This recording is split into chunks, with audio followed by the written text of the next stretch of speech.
Game of Thrones was the hottest show on TV when it was being aired, and although HBO immediately had the chance to replace the fantasy epic, it cancelled the project that was primed to be its long-term successor. Despite the largely negative response to Game of Thrones ending, the George R.R. Martin adaptation is still a beloved show and one of HBO's most successful projects. Game of Thrones is one of HBO's shows that everyone should watch at least once. It was a once-in-a-generation event that pulled in fantasy fans as well as those who don't routinely engage with the genre. Although House of the Dragon Season 3 is on the way to flesh out the canon even further, HBO cancelled another GOT successor far too soon. Westworld was HBO's only chance at replacing Game of Thrones. The 2016 reboot of a sci-fi classic was just as grand as Game of Thrones. Westworld ran for 4 seasons between 2016 and 2022, so there was actually a multi-year period when HBO was making the show alongside Game of Thrones. While one is sci-fi and the other is fantasy, they're connected by the fact that they differ quite significantly from many of HBO's other successful shows. HBO is perhaps most known for crime dramas like The Wire and The Sopranos, so when the studio steps into less grounded territory, it's often a landmark event. When Game of Thrones ended in 2019, Westworld became HBO's flagship project when it came to fantastical, glossy, high-budget shows. It stayed that way until Westworld's 2022 cancellation.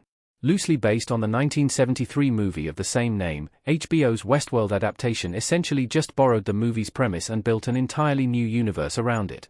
It focused on compelling topics like free will and sentience. Like Game of Thrones, it was also aimed at a mature audience. It could have been a worthy long-term replacement for HBO's GOT adaptation, but it wasn't to be. Westworld Season 1 was on par with Game of Thrones' best moments. HBO came out swinging with Westworld's initial batch of episodes. HBO wrote Westworld Season 1 in such a way that it almost felt like a miniseries. While the finale teased a cliffhanger, it wasn't a mystery that necessarily needed solving, and the show could easily have ended there without the need for a continuation. The sci-fi show's inaugural run performed incredibly well with critics and fans alike. Westworld's first outing did more than enough to secure a Season 2, but that was the start of the show's gradual downfall. Game of Thrones was a far more consistent saga that was packed with great moments. Held up against Westworld, Game of Thrones generally comes out on top. However, Westworld Season 1 in isolation can easily go toe-to-toe with Game of Thrones' highlight reel. Although sci-fi and fantasy are often grouped together as genres, they can often attract different audiences, depending on how accessible they are. Both Game of Thrones and Westworld are at the upper end of their respective genre spectrums when it comes to how heavily they utilize various tropes. Still, their quality is easy to compare, especially when isolating Westworld Season 1. Why Westworld went downhill so fast after an acclaimed first season? Season 1 set a standard for the show that was impossible to beat. Westworld Season 1 focused almost entirely on the show's titular location, thoroughly exploring the abilities and limitations of the robotic hosts while also delving into how they interact with the human characters. It felt like a perfect blend of mystery and sci-fi, and seemed to carry an unknowable gravity in its narrative. Unfortunately, what Season 1 set up didn't meet expectations.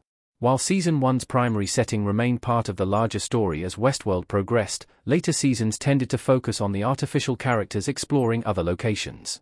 Similar themes continued to arise, but they either felt overused or not as impactful as they once had been. The show upheld its engaging and high-concept storytelling techniques throughout its run, but it struggled to replicate its original brilliance and started to trip over its own toes a little by overcomplicating certain arcs. Season 4 scored just 75% on Rotten Tomatoes, falling very short of the show's record of 87% score it had been awarded for Season 1. Westworld Seasons 2 to 4 are still highly watchable, and I enjoyed the experience throughout. That said, I did feel the enjoyment starting to wane as the show went on. The Season 1 formula that had ensnared my imagination was visible in glimpses that became shorter and less frequent. So, I understand HBO's decision to pull the plug. Westworld's cancellation was frustrating despite the show's shortcomings. I'd still love Westworld Season 5 to happen. Dolores Evan Rachel Wood, with her hand on Bernard's, Jeffrey Wright, shoulder in Westworld the bicameral mind. Even though I often felt like I was waiting for Westworld to return to its Season 1 glory, I was still annoyed when I found out Season 5 wasn't happening. While the Season 4 finale provides something of a semi-satisfying ending, there are still several loose ends that will, in all likelihood, never be resolved. Westworld offered something special that other shows didn't, and I still think the sci-fi projects that have followed haven't scratched quite the same itch. If you're willing to put aside the fact that Westworld's final episode won't be the closure you'll be looking for, I would still recommend the show to anyone who hasn't seen it.